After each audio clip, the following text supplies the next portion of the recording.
Gracias. Perfecto, entonces. O professor Cássius Guimarães Chay, da Universidade Federal do Maranhão, será o nosso primeiro convidado a falar. Ele é professor catedrático da Universidade Federal do Maranhão, com formação em Direito pela Universidade Federal do Maranhão, mestrado e doutorado em Direito pela Universidade Federal de Minas Gerais, com período na Cardoso School of Law. Realizou estudos pós-doutorais e atividades acadêmicas em instituições como a Universidade de Salamanca, Central European University, European University Institute, The Hague Academy of International Law, Chinesa Academy of Social Science e universidades chinesas em diversas atuações.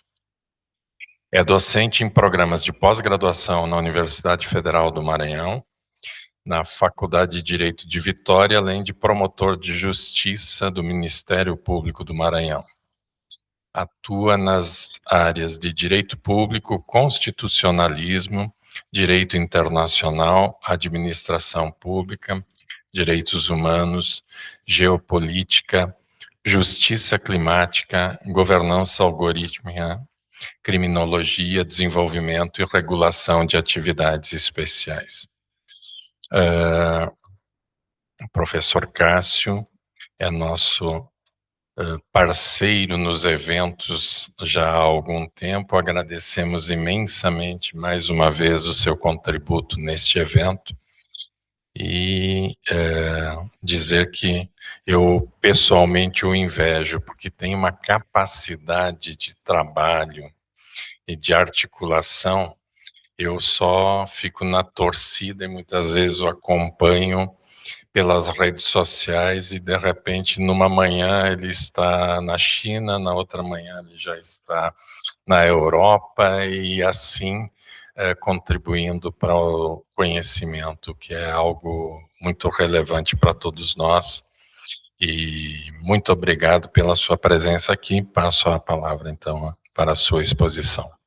Buenas tardes, señores y señores.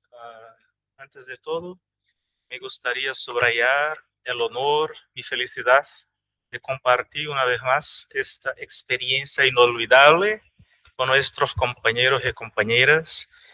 Don Gilvan, muchísimas gracias por su generosidad, su amabilidad y su acogida. A Eder, compañero, muchísimas gracias. Tu generosidad es inexplicable. No obstante, muy bienvenida siempre. Adam, hoy nos brindaste con muchas experiencias.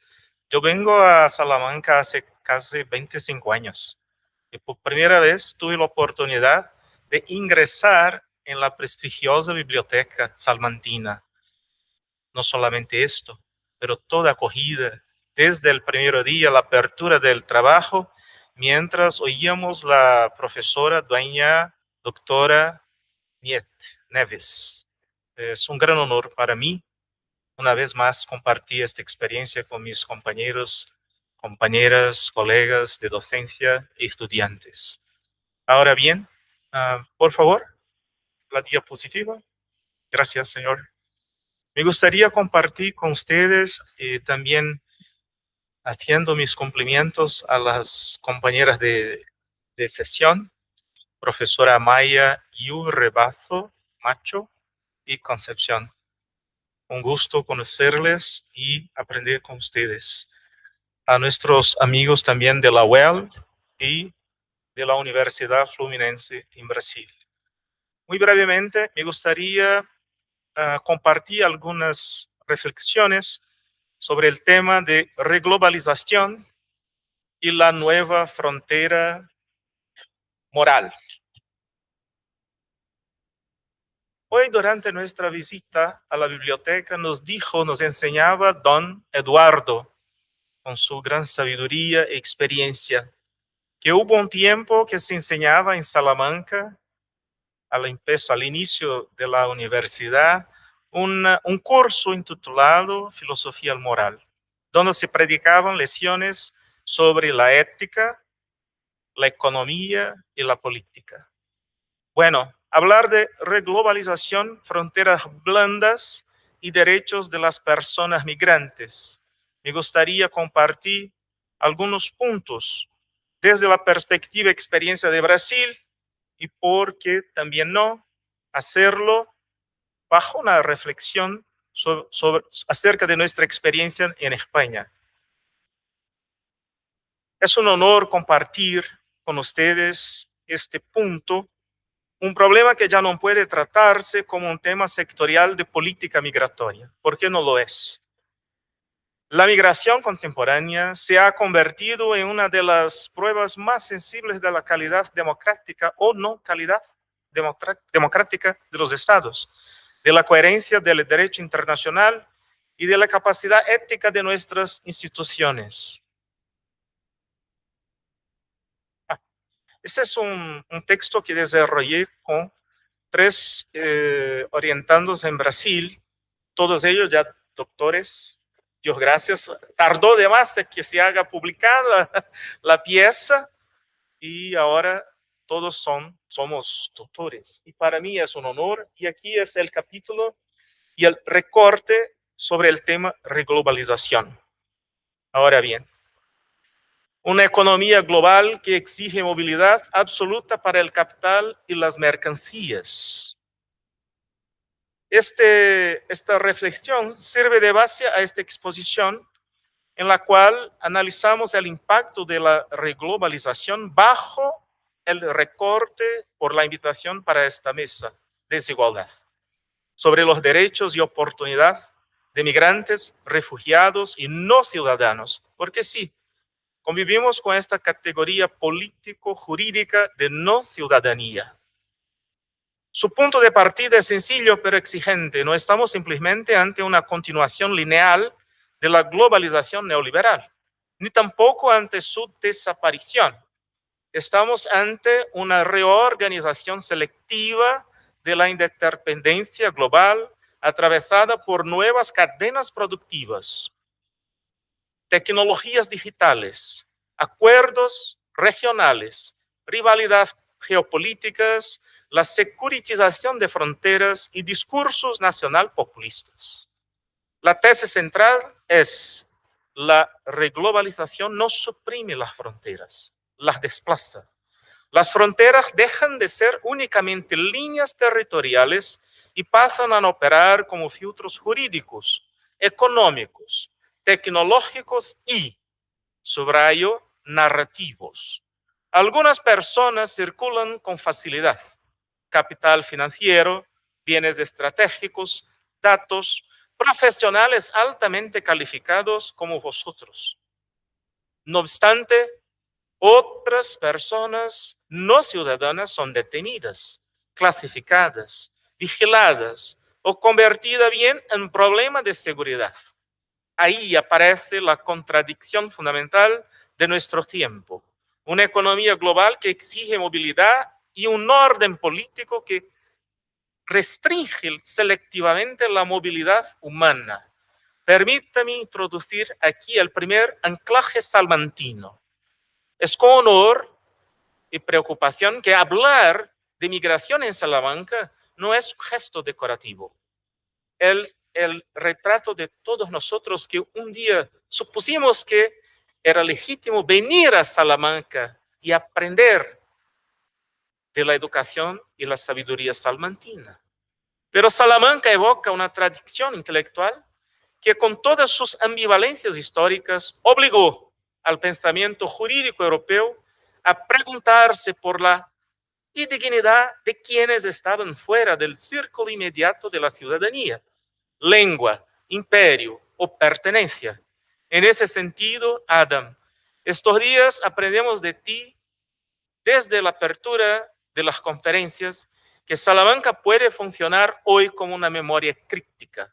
En ese sentido, no para repetir fórmulas del pasado, sino para reabrir una pregunta radicalmente actual. ¿Puede el derecho seguir proclamando la universalidad de la persona humana mientras tolera arquitecturas de movilidad profundamente desiguales, el tema de la visa. La primera dimensión del problema es económica. La reglobalización reorganiza mercados, las cadenas de suministro y los acuerdos comerciales. Habemos llegado a Salamanca, en Europa, en una época en que para los migrantes latinos no es tan rápido pasar las fronteras. Y el problema empieza antes del viaje, agravia durante el viaje y después de nuestra llegada. Esta dimensión que reorganiza no distribuye las oportunidades de manera simétrica. En muchas regiones, la apertura económica convive con la precariedad laboral, la desigualdad territorial y la crisis climática, la violencia política y la expulsión social. La migración no surge únicamente de una decisión individual. Muchas veces es el resultado de una combinación de factores estructurales, de orden multidimensional. Degradación económica, inseguridad, colapso institucional, conflictos armados, desastres ambientales y ausencia de futuro. Por eso, Eder, gracias por nos invitar a que hablamos de este deber de tener cuidado con el lenguaje que reduce al migrante al flujo, carga, riesgo y presión. Estas palabras no son neutras, producen una gramática institucional. Una vez que la persona es descrita como una presión, resulta más fácil justificar el control. Una vez que es descrita como una amenaza, se vuelve más difícil reconocerla como sujeto de derechos. La segunda dimensión es política, mi estimado amigo y hermano Gilván.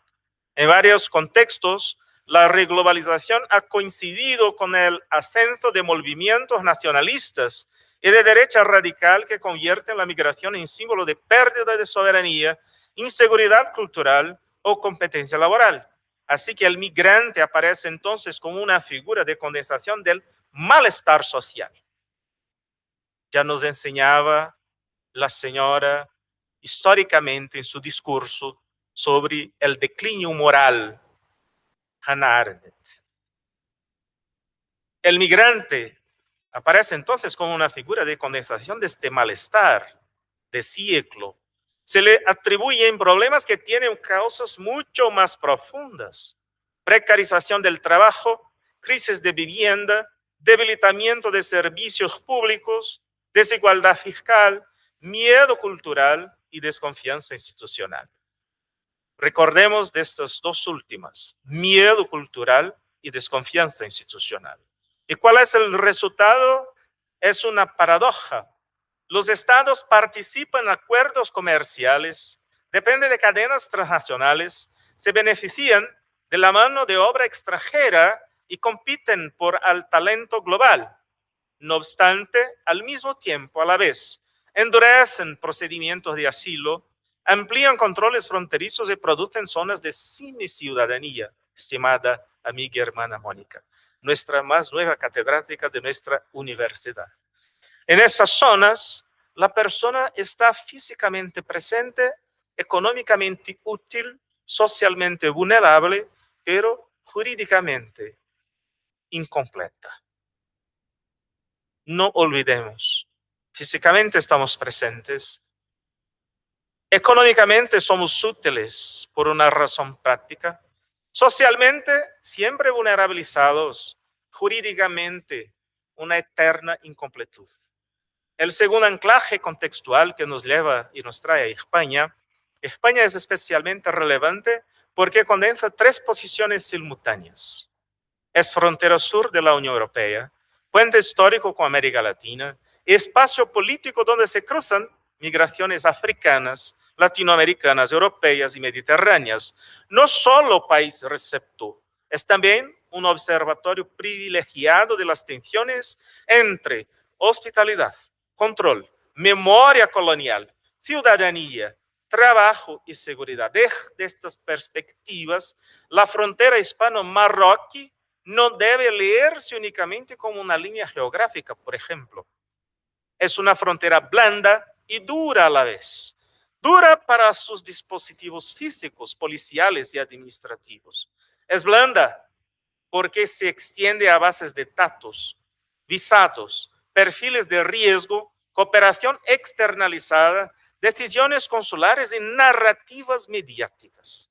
La frontera ya no está solamente en el borde del territorio, está antes del viaje, durante el viaje, después del viaje.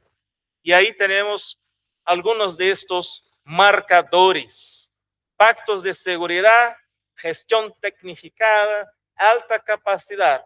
Pero ni el norte global es el único productor de estándares, ni el sur global es un espacio naturalmente solidario.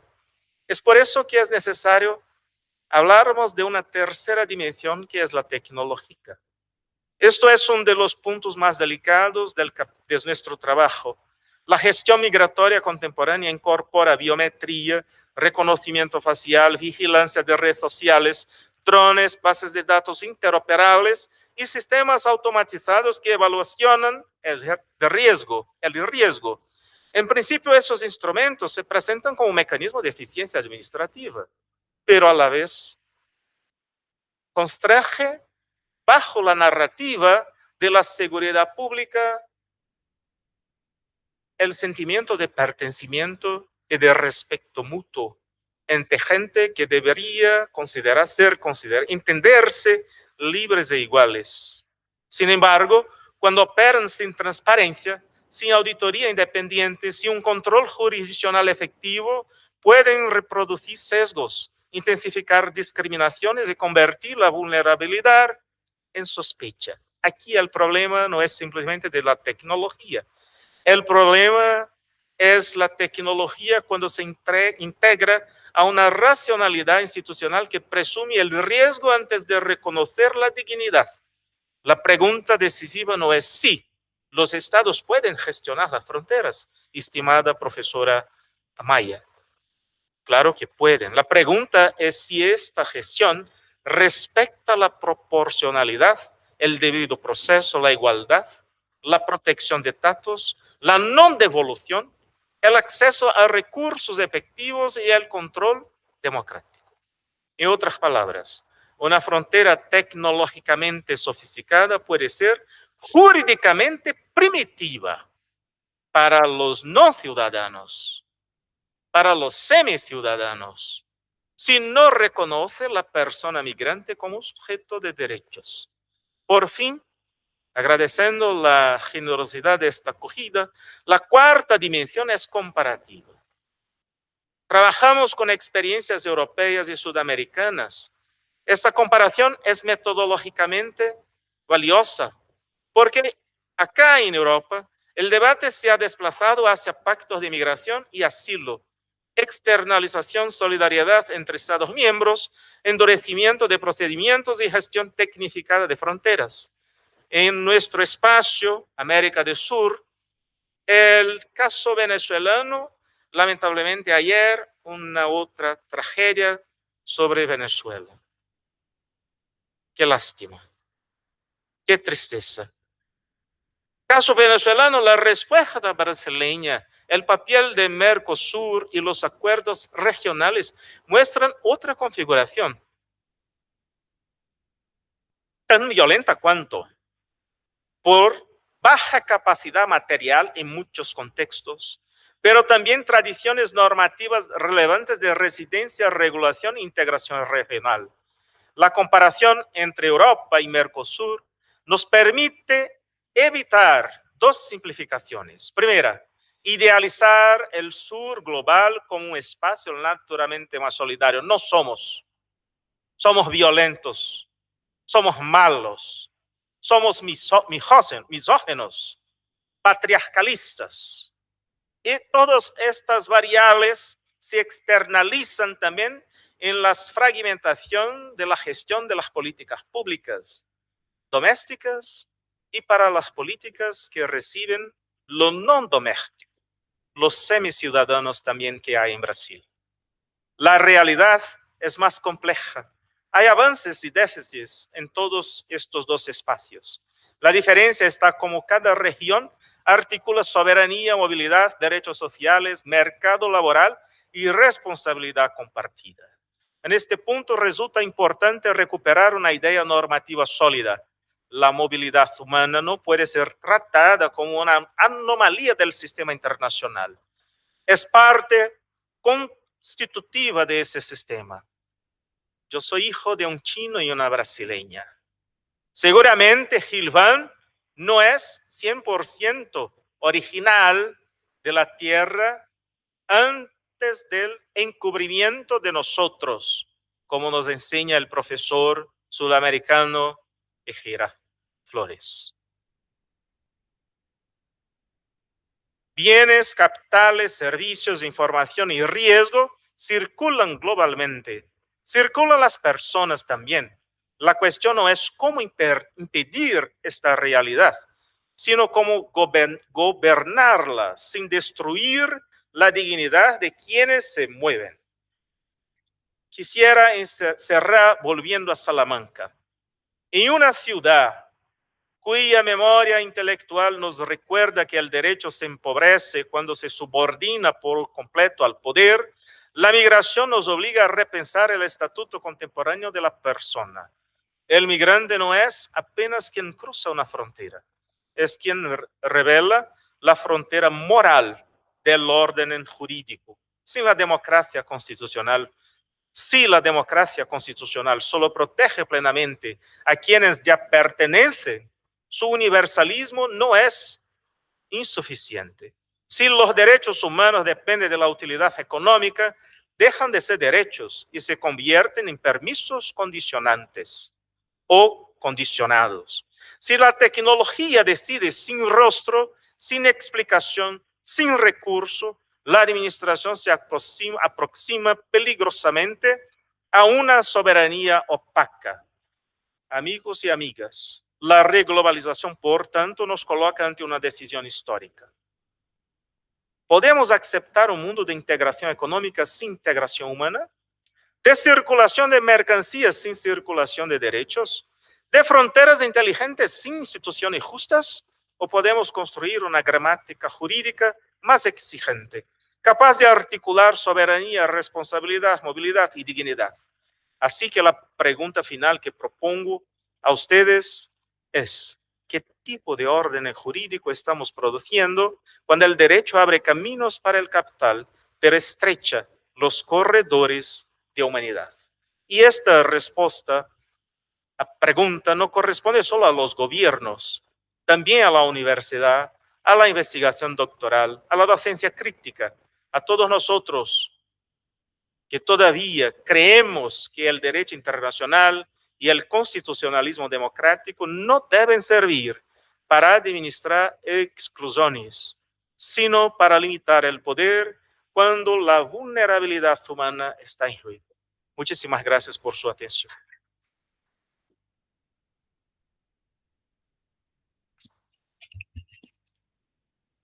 Gracias, profesor Cássio, por su ponencia y por su brillante exposición, y siempre con contribuciones muy preciosas. Pasamos ahora la palabra para la conferencia de la profesora Maya Yurrebaso Macho, doctora en psicología y profesora del Departamento de Psicología Social y Antropología de la Universidad de Salamanca. Su trayectoria académica y profesional se ha desarrollado en el ámbito de la intervención comunitaria de los derechos humanos y el estudio de los procesos de exclusión social. Sus principales líneas de investigación se centran en la discriminación social, la aporofobia y las distintas formas de victimización que afectan a colectivos en su actuación en situación de vulnerabilidad. con especial atención al sinhogarismo, la exclusión residencial, la violencia de género, las violencias institucionales y los procesos de estigmatización social.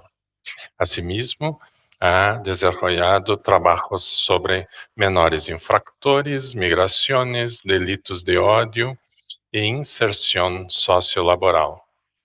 Es miembro del grupo de investigación reconocido Diversitas e investigadora del Centro de Investigación en Derechos Humanos y Políticas Públicas y de la Cátedra de Derechos Humanos Francisco de Vitoria de la Universidad de Salamanca. Participa en diversos proyectos nacionales e internacionales relacionados con la inclusión social, la prevención de la violencia, la defensa de los derechos humanos y la mejora de las condiciones de vida de las personas en situación de exclusión. Muchísimas gracias por nos brindar con su presencia, su conferencia y en especial en contribuir grandemente para este CIGED que ya se encuentra en su 6ª edición. Muchísimas gracias y paso a palabra a señora. Sí, muchísimas gracias, doctor Luis. Es un tremendo honor y un placer compartir mesa, compartir espacio. Agradezco enormemente a la organización del CIGED en esta 6ª edición que haya contado con mi humilde presencia. Espero no defraudar. Y bueno, sobre todo voy a hacer extensión no solo a toda la organización, pero en especial a mi compañero Adán, compañero también del grupo de investigación, porque voy a presentar algunos resultados que comparte y que ha trabajado conmigo, ¿no? Me congratula muchísimo no ir opuesta o de forma diferente a las reflexiones inicialmente planteadas por el doctor Cassius. Y aunque su enfoque quizás sea más jurídico, igualmente importante, por supuesto, él mismo es más psicosocial y cuestiona qué pasa con las personas que viven esos problemas, ¿no? Cómo los viven y cómo los afrontan en su día a día.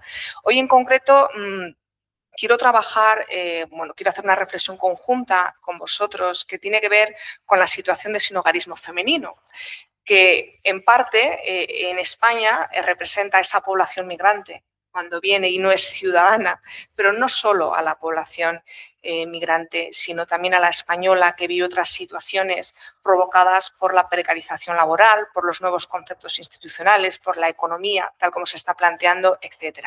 La he denominado punto ciego en la exclusión residencial, porque quisiera con vosotros compartir o hacer una reflexión vinculada a cómo ante esta realidad están operando los responsables de la protección social, las instituciones públicas que de alguna forma tienen la responsabilidad de garantizar esa protección social, cómo la están afrontando y cómo la están viviendo, ¿no? Tengo un paraguas de trabajo que es la Agenda 2030 porque sitúa la reducción de las desigualdades y la construcción de instituciones inclusivas entre sus principales objetivos y porque, a pesar de ello, son muchos los colectivos, este es uno de ellos, que siguen ocupando espacios de invisibilidad pública y social, ¿no? Precisamente, cómo enfrentamos esta realidad desafía todas las categorías tradicionales de la protección social, ¿no? Y sobre eso me gustaría reflexionar. Y hacerlo desde una idea inicial, ¿no? Voy a hacer una afirmación que parece muy tonta por lo sencilla que es, muy breve, pero que espero a lo largo de mi reflexión con vosotros es ser capaz de trasladaros las grandes complicaciones que acarrea una reflexión así, ¿no? La idea es esta, fijaros. Tener techo no siempre significa tener un hogar, ¿no? Alguien puede decir, tantos años de investigación en sinhogarismo para concluir con una afirmación tan fácil, tan llana, tan entendible, tan asumible por todos, ¿no? Bueno, pues claro, si aceptamos una reflexión de estas características, esta afirmación nos lleva a aceptar otras muchas, ¿no? Quizás la más importante sería que no todas las formas graves de sinhogarismo se dan en la calle. y que las formas extremas de exclusión residencial que viven las mujeres no aparecen, por desgracia, ni en los recuentos que se hacen en las situaciones o estrategias de sinhogarismo, ni en los recursos de atención. Están alejadas de la mirada institucional y de la mirada social. Ni siquiera muchas veces aparecen en la representación colectiva, en el ideario colectivo. Cuando una persona intenta posicionarse o entender o hablar o traducir qué es eso del sinhogarismo, ni siquiera aparecen en lo que entiende o la representación social, el imaginario colectivo, habla de lo que es el sinhogarismo, ¿no? ¿Qué es lo que tradicionalmente entendemos por sinhogarismo? Bueno, pues se entiende fundamentalmente la figura de un varón que vive solo, que ocupa el espacio público, que habita la calle, que duerme en calle y que normalmente utiliza recursos de exclusión o recursos de emergencia, ¿no? Bueno, esta es una visión que nada tiene que ver con lo que es el sinhogarismo de verdad, ni siquiera el masculino ni el femenino, pero desde luego con el femenino en absoluto, ¿no? Porque si por algo se caracteriza es porque no es visible y porque no suele estar en calle de forma mayoritaria. Bueno, esto, ¿por qué puede generarnos un problema? Pues porque cuando una imagen, esta que hablamos de representación social, se convierte en un criterio para la identificación de un fenómeno tan complejo, descubrimos que tenemos un problema muy, muy serio. Porque todo lo que no va acorde a esa imagen, a esa representación, queda fuera de la definición. Y esto es un riesgo muy importante. ¿Por qué es un riesgo importante? Porque lo que no se nombra, no se define, no se trabaja, no se afronta y no se genera protección, ¿vale? Y esto es importante. ¿Qué es lo que nos queda fuera? Pues un poco lo que son las características vinculadas a lo que en España hemos descubierto que es nuestro sinhogarismo oculto femenino, que tiene que ver con mujeres que permanecen en relaciones abusivas o violentas porque no tienen una oportunidad o alternancia habitacional segura. Mujeres que encadenan habitaciones de forma irregular sin contratos porque su situación administrativa les impide acceder a un contrato y, por lo tanto, ser merecedoras de determinados derechos, ¿no? A mujeres que dependen residencialmente de parejas, de familia, de amigos o de empleadores, ¿no? En España tenemos un problema significativo en el sector de los cuidados y en el sector de la interinidad en los hogares, porque muchísimas mujeres viven en situaciones absolutamente abusivas de relación laboral que no pueden romper porque implica romper su habitacional, su techo, su hogar, su casa, ¿no? Entonces están condenadas, por así decirlo, a seguir manteniendo con esas relaciones de carácter abusivo, ¿no? Hay muchísimas mujeres, además, en este país, en el mío, y la mayoría no son migrantes, que eso también me gustaría decirlo, ¿no? Porque no es verdad que pertenecemos, de esto que hemos hablado como los semiciudadanos o los que son de fuera y por eso no tienen... No, esto pasa en España a españolas. Muchísima gente sigue, además, intercambiando cuidados, afecto, trabajo, sexo o disposición plena simplemente por no estar en calle, ¿vale? Y esto es algo que a mí me parece muy importante. La mayoría del sinhogarismo oculto femenino no está en la calle, no se ve, la mayoría, ¿no? Esto no significa que porque tengan un techo estén viviendo en un espacio seguro, autónomo, digno. Bueno, cuando hablamos del sinhogarismo, quizás la pregunta que teníamos que trasladarnos no es tanto dónde duerme una mujer, sino el lugar en el que vive, de alguna forma le hace vivir con miedo, vive en explotación, vive en dependencia, vive con plena capacidad real para tomar decisiones sobre su propia vida. Cuando la respuesta es no, pues lo tenemos claro, estamos ante un claro caso de exclusión residencial, aunque no lo llamemos así, aunque lo llamemos violencia de género, situación de irregularidad, precariedad laboral, lo podemos llamar como nos dé la gana, pero es un claro, absoluto ejemplo de explotación y seguramente siempre de exclusión residencial.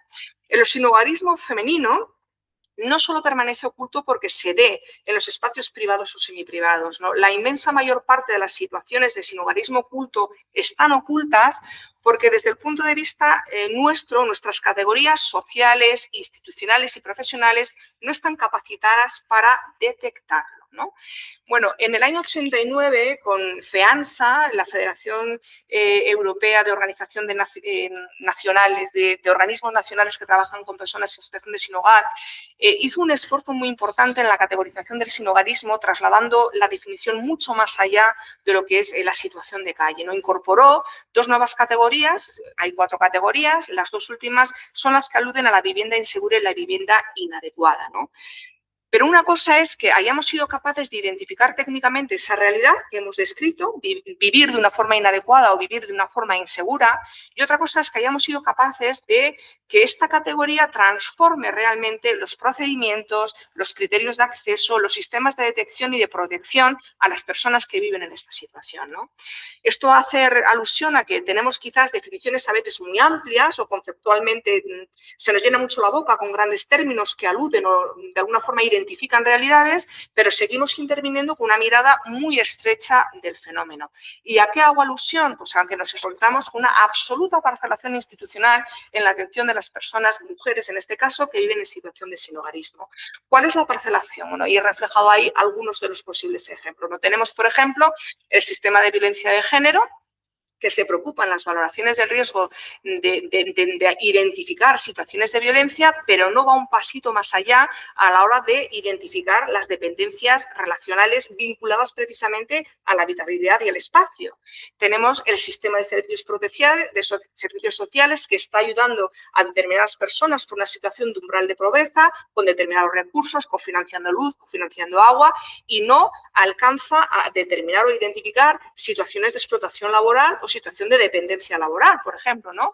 Tenemos, por ejemplo, todo el mundo sanitario que está abordando las situaciones traumáticas o las consecuencias psicosociales que se derivan de determinadas exposiciones y no son capaces de coordinar o identificar, correlacionarlas con violencia a larga duración, con trayectorias vitales muy duras o con situaciones de pobreza o exclusión residencial prolongadas a lo largo del ciclo vital de la persona. Nos encontramos con una situación en la que hay muchísimos sistemas, cada uno trabaja de forma parcelaria su recurso y su recurso tiene un objetivo y ese objetivo se trabaja, pero nadie se preocupa por analizar la complejidad real de una persona que vive en situación de sinhogarismo y mucho menos de una forma completa y a lo largo de su ciclo vital. Y esto es un problema tremendo.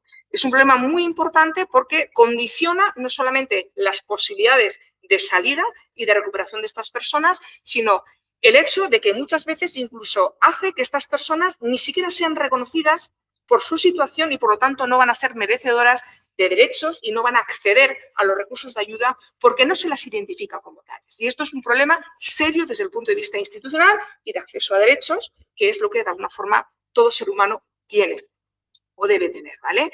Muy importante porque esto es especialmente relevante porque nuestras instituciones no solamente son responsables de repartir recursos, ellas, quieran o no quieran, producen significados sociales.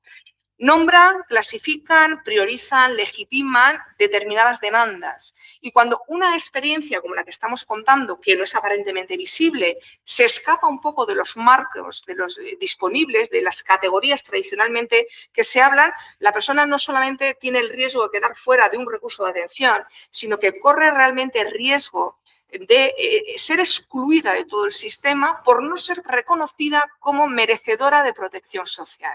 Y esto ya no solamente es un problema jurídico, que lo es, no es un problema de atención en el sistema de bienestar, que lo es, también es un problema tremendamente de derechos humanos, ¿vale?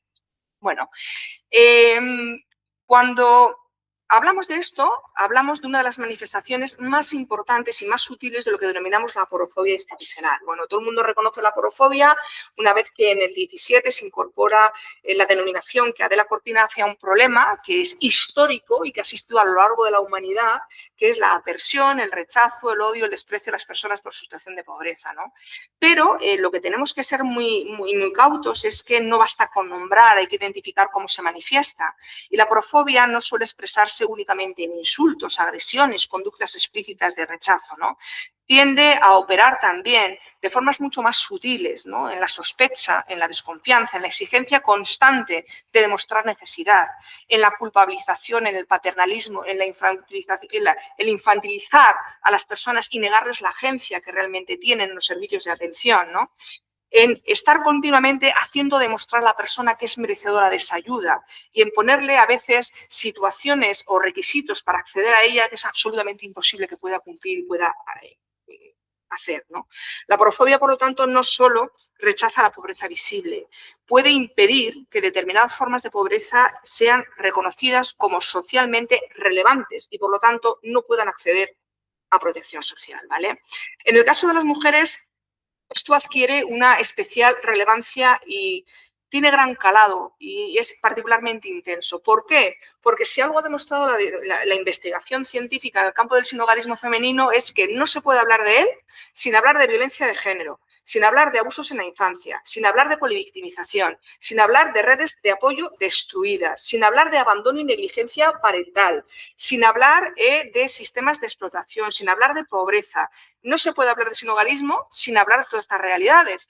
Entonces, no estamos hablando de trayectorias, además, de carácter lineal, y esto es algo muy importante que tenemos que tener en cuenta, sino de una polivictimización y acumulación de situaciones a lo largo del ciclo vital de las personas que acaban produciendo estas situaciones finalmente de calle. Pero para que una mujer en situación de sinhogarismo acabe en calle, ha pasado por situaciones de victimización acumuladas en el tiempo a lo largo de su trayectoria vital de todo tipo. Cada una de ellas ha generado diferentes secuelas que cada vez dificultan más su posicionamiento ante esa realidad, ¿vale? Cada vez le hacen sentirse, porque todos los sistemas de atención han demostrado rechazo para prevenir y atender determinadas situaciones, lo cual hace que cada vez esta mujer entienda que es mucho más normal lo que le está pasando, que es mucho más merecedora de esta situación y tienda a no narrar, no contar, culpabilizarse, avergonzarse y no pedir ayuda. Con lo cual, hacemos que, al mismo tiempo, esta acumulación de situaciones traumáticas que demuestran la absoluta fallida de todos los sistemas de prevención, de todos los sistemas del orden social, infancia, juventud, adolescencia, mujer, género, social, todos, acaben acumulándose y se acaben visionando como una biografía fallida y no como un problema estructural que hace ver y demuestra cómo todo el sistema ha fallado, ¿no? Acabamos en este imaginario colectivo identificando a estas personas como ¿qué habrá hecho para merecer esta situación? No atiende a las ayudas de una forma adecuada, no es quizás tan relevante proporcionar determinados recursos cuando no son utilizados y aprovechados y nos quedamos a nivel institucional con este tipo de imágenes, de lenguajes y de discursos haciendo ver como que esto es un problema individual de quien vive esta situación y no identificando realmente las vulnerabilidades y las problemáticas que hacen difícil, no imposible a veces, que estas personas salgan de la situación en la que se encuentran, ¿vale?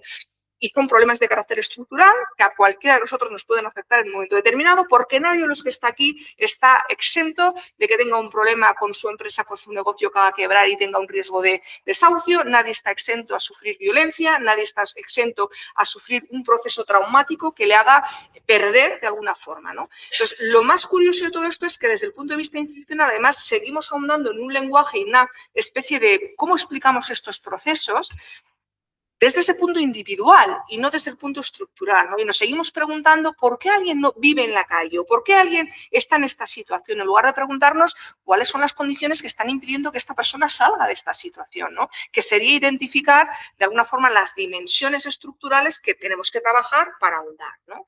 Y esto me parece que es muy, muy importante en este sentido, ¿vale? Un tema también relevante, bueno, esta es la pregunta que había lanzado en este sentido, es ¿qué genera esto en la persona que vive esta situación, ¿no? Bueno, pues si hablamos de una polivictimización y unas situaciones acumuladas que cada vez dificultan más, que cada vez...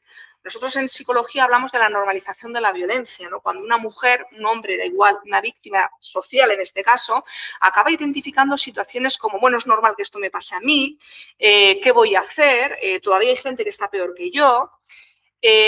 Cuando le cuesta reproducir en los sistemas de atención cómo se siente, cómo vive, porque se siente continuamente culpada, se siente como que se le devuelve a través de la revictimización que se le hace el ser merecedora de ese tipo de situaciones, ¿no? Ese fallo de que hablaba yo de alguna forma en la atención general, ¿no? Bueno, me parece que esto es muy relevante porque el daño que produce el sistema no solamente es un daño material, hablamos también de daños simbólicos, relacionales y emocionales, ¿vale? Cuando una mujer vive durante muchísimo tiempo de forma acumulada inseguridad, violencia, dependencia y sobre todo cuando siente que continuamente se le juzga por su situación o se le culpabiliza de alguna forma y sobre todo cuando ve que se minimizan las violencias que vive o no se la atienden de una forma adecuada, la persona suele tender a autoculparse de esas situaciones, ¿vale? Entonces, la culpa y la vergüenza generan indefensión. El estigma no solo es un problema público, no solo es un problema social, que alguien me catalogue, me vea socialmente como algo, sino que es un problema que se acaba interiorizando y que acaba generando una identidad distorsionada en la propia persona que hace que se sienta incapaz ya no solo de seguir pidiendo ayuda porque cada vez que lo hace nadie la ayuda y no sale de la situación, sino que acaba de alguna forma haciendo que se cree incluso merecedora de la situación que está viviendo. Entonces, no acudo a los sistemas de protección. Cuando acudo a los sistemas de protección hay un juicio, una negación de agencia, una decisión por parte del sistema en lugar de ser yo quien de alguna forma contribuye a desarrollar mi proceso vital. ¿Para qué coño voy a ir, perdonarme la expresión, y a un sistema de atención? Es que no tiene ningún sentido. Entonces, esto es como una pescadilla que se muerde la cola, ¿no? Necesitamos, por lo tanto, recuperar una idea fundamental y es que la vivienda no solamente es una estructura física, es seguridad, es estabilidad, es privacidad, es proyección de la vida futura, es descanso, ¿no? Es autonomía. La exclusión residencial está presente allí donde se dan todas estas circunstancias, donde un techo no representa todo esto, y eso es exclusión residencial. Lo llamemos como lo llamemos y digamos lo que digamos, ¿vale?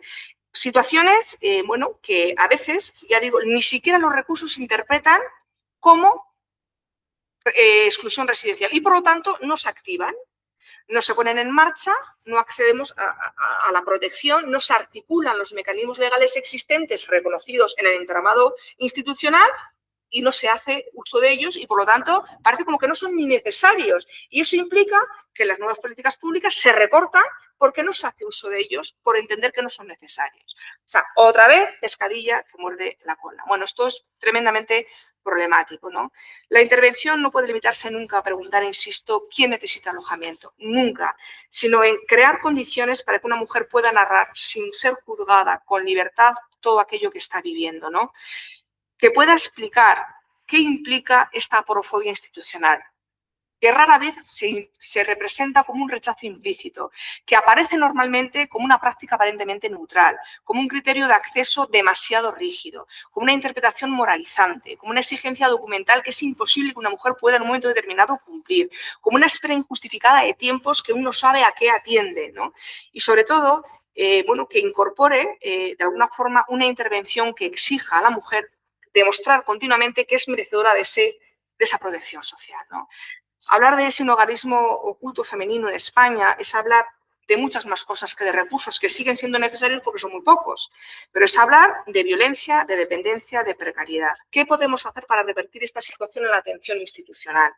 Ampliar la dirección en primer lugar. No basta con preguntar si una mujer tiene techo. Hay que preguntar, ¿está segura en él?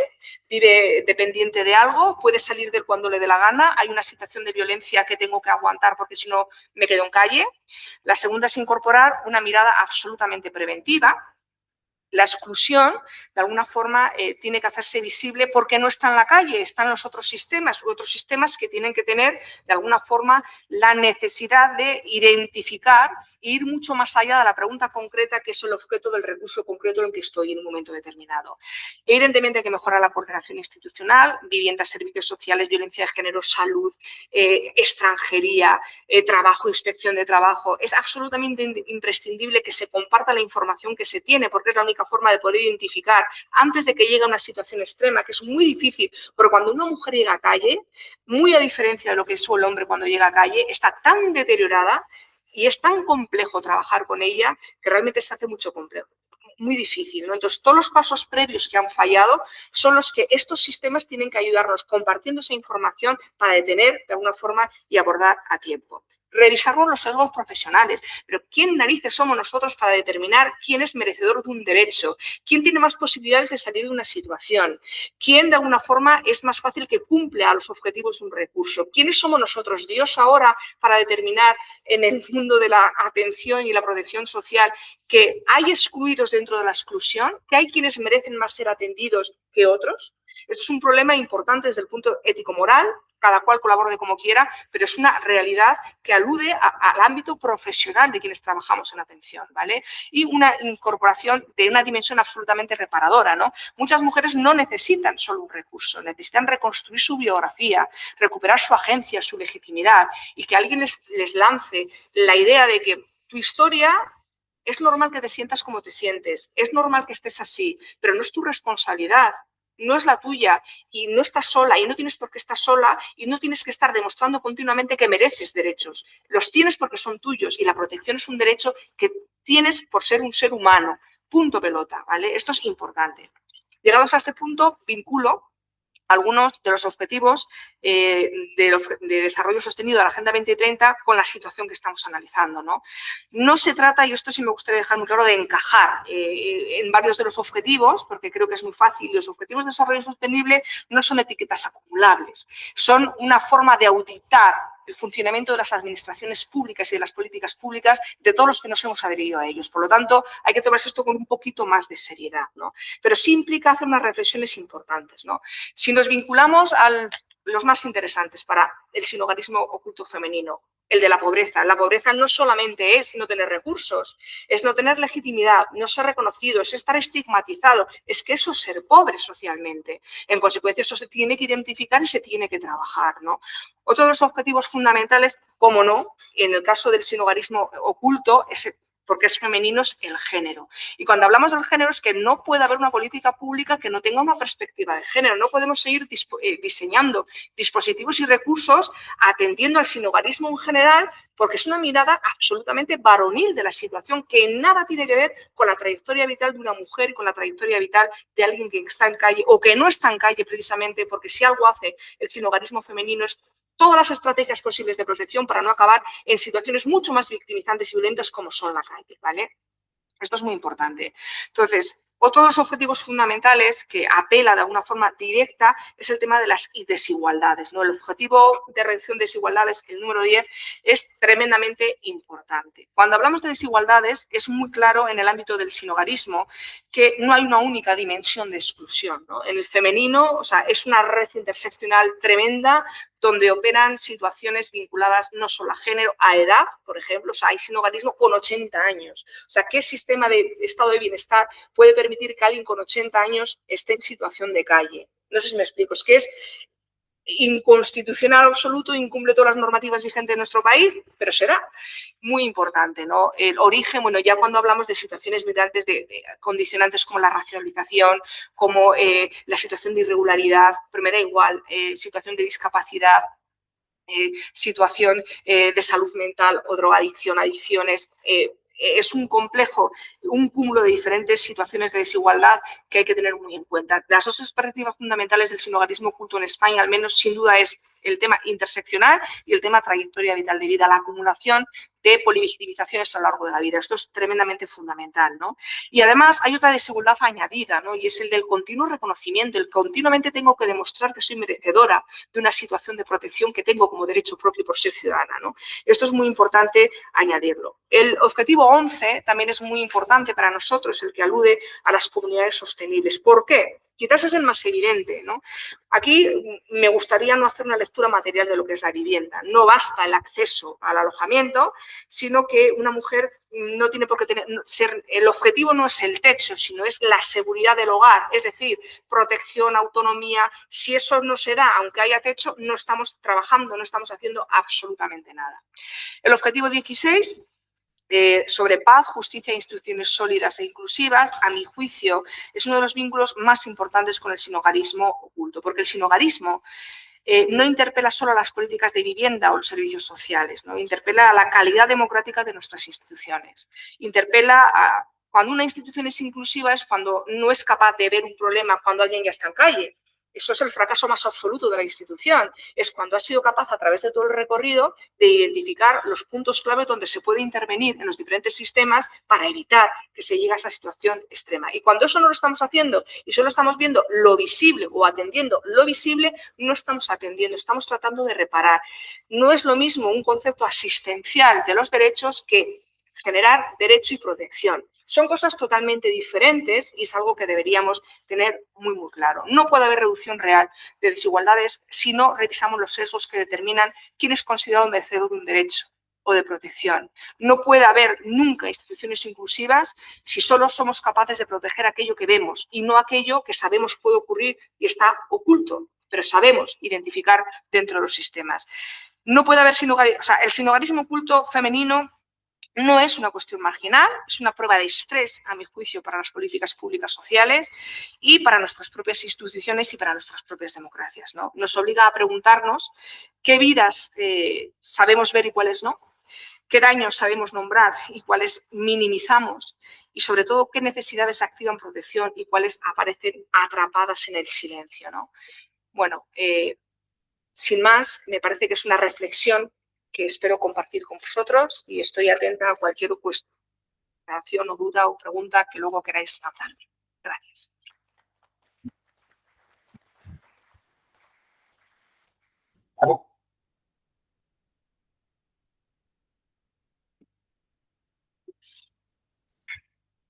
Muchísimas gracias, profesora Amaya, por su primorosa exposición y tan instigante para nosotros.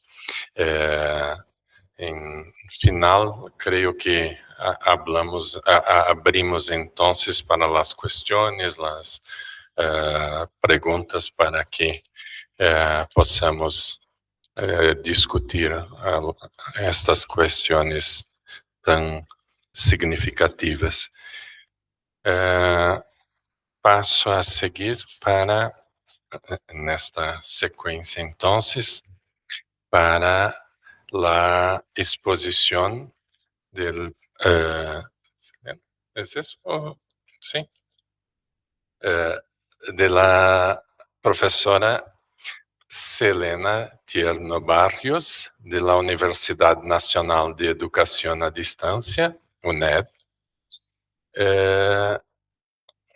Professora Selena é professora ayudante doutora, acreditada professora contratada doutora de Direito Processal em la Universidade Nacional de Educação a Distância. Doctora em Direito por la Universidade de Salamanca, com menção internacional e prêmio extraordinário em 2024, a través de una ayuda para la formación de profesorado universitario del Ministerio de Universidades. Graduada en Derecho por la Universidad de Salamanca en 2018 y máster en Acceso a la Abogacía por la Universidad Nacional de Educación a Distancia en 2020, con premio al mejor trabajo fin de máster en 2022.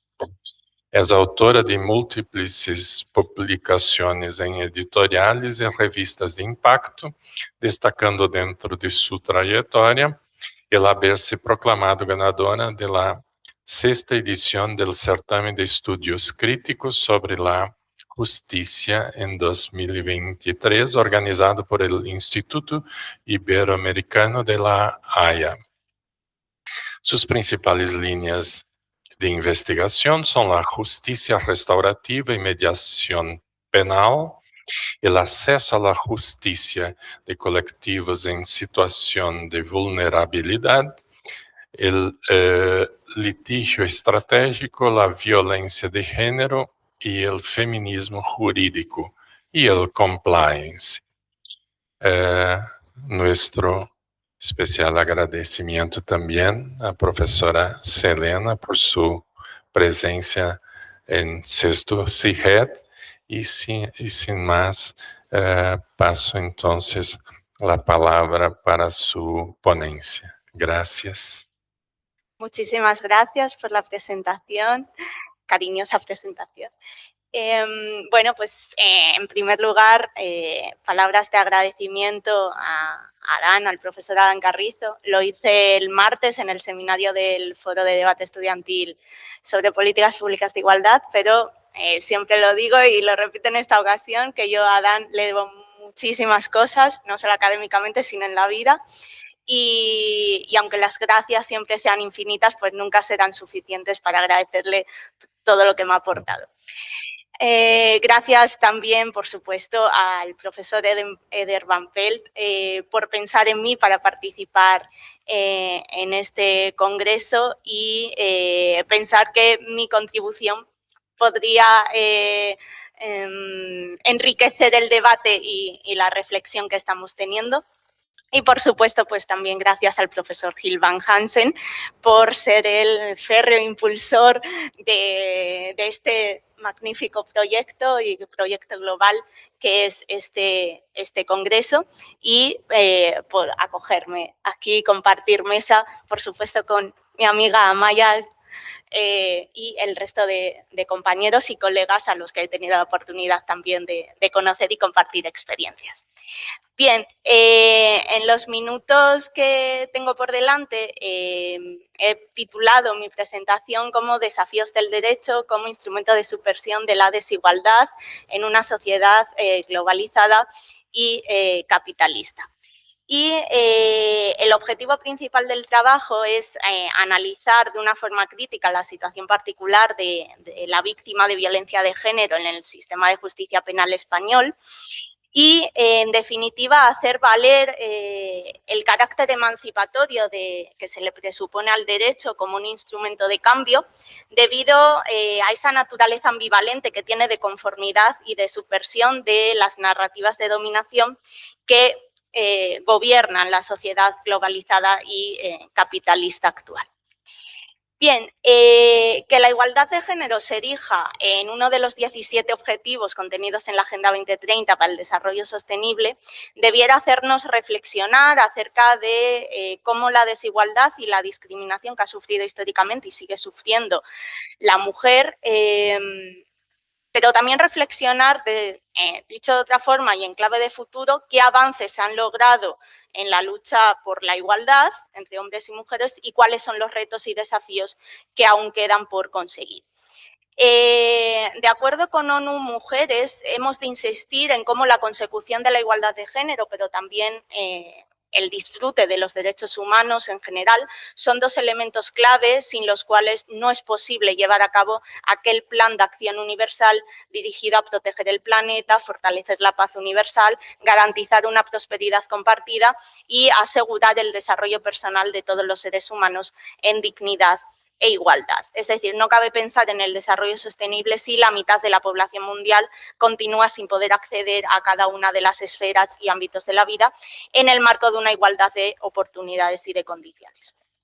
De este modo, pues se entiende que la igualdad de género es indispensable para avanzar en el progreso de cada uno de los ODS, pero no solo constituye un instrumento de realización, sino que, como sabemos, pues es un objetivo en sí mismo considerado por derecho propio a través del ODS 5. Sin embargo, parece que todavía queda un largo camino por recorrer en la lucha por la igualdad cuando, a la luz de las posiciones que defienden determinadas voces ideológicas, pues se divisa un importante retroceso en la conquista de derechos fundamentales como son precisamente aquellos derechos que posibilitan la igualdad y que aún a día de hoy pues son en ocasiones cuestionados. De este modo, a pesar de que la igualdad de género encuentra reconocimiento expreso tanto a nivel internacional como en los textos constitucionales, aún asistimos a situaciones de desigualdad que confrontan con una aparente conquista de derechos ya culminada y, en este sentido, ni la justicia ni el derecho permanecen ajenos a este contexto de desigualdad, encontrándose permeados por las mismas lógicas de carácter opresivo y las mismas narrativas de dominación que rigen la estructura de la vida en sociedad, porque entendiendo que el derecho es una construcción social contextual, en definitiva, la hace perpetuar las discriminaciones que ya existen en el discurso social y, por tanto, en especial, los estereotipos de género. Bien, como decía, pues ni la justicia ni el derecho son ajenos a este contexto social de desigualdad y estereotipado, aún disfrazado de un aparente discurso de igualdad sobre la base del reconocimiento de la igualdad formal. Y huelga decir que es verdad que el mundo que habitamos, y por algo se caracteriza, es por sus profundas desigualdades, ¿no? Desigualdades, siguiendo a Nancy Fraser, no solo económicas, sino también vinculadas a jerarquías de estatus que condujeron a finales del siglo pasado a reivindicaciones de un reconocimiento legal y cultural, es decir, políticas de reconocimiento en aras de la igualdad. Claro, que el mundo tenga o se caracterice por sus desigualdades, pues lo tenemos más o menos asumido. Lo que no está tan claro es admitir que dicha desigualdad estructural presente en la sociedad ha permeado instituciones que debieran ser neutrales como el derecho y, por tanto, el sistema de justicia. No obstante, ello puede entenderse, por un lado, desde el fenómeno de la globalización que caracteriza a nuestra sociedad moderna, pero también por el sistema capitalista neoliberal, ya que más allá de representar una versión específica del modelo de producción, constituye un modelo de civilización basado en el incremento exponencial de la desigualdad de las relaciones sociales. Así pues, la crisis capitalista que padece la sociedad actual no solo es una crisis de naturaleza económico-financiera, sino que atraviesa otras dimensiones, como la social y la política. De ahí el surgimiento de diferentes movimientos sociales que luchan en contra de diferentes injusticias, como puede ser el movimiento feminista, ecologista, LGTBI, antirracista. Dicho de otra forma, no se trata simplemente de una crisis de desigualdad, de precariedad migratoria, ecológica o política, sino que en realidad es una crisis general que afecta a todo el orden social y que se caracteriza por dinámicas de dominación y opresión que conducen a una injusticia de naturaleza estructural, es decir, diferentes formas de injusticia social, como pueden ser la explotación de clase, la opresión racial imperial o la dominación de género y sexo. De este modo, si nos adentramos en el marco del derecho, debemos señalar cómo el contrato social que ha regido tradicionalmente la organización social en Occidente, pues ha tomado como modelo,